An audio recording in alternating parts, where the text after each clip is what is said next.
พี่น้องมื้อนี้เนาะมาเก็บมันเด้อเขาให้สวนฮะปีนี้แก่บ่ฮะมันเน่าเพิ่นยกลองฮะคักๆผู้ใดว่างก็มาเก็บมันซอยเนาะได้เด้อเพื่อเป็นกำลังใจบ่ฮะเนาะเมื่อยไม่เมื่อยโลดน้ำหงขี้ไหนี่เด้เนาะ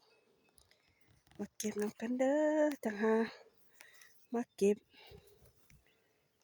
มันรถไถอะมาเก็บนำกันเด้อพี่น้องผู้ใดบ่มาเก็บก็ให้กำลังใจเนาะอยู่บ้าน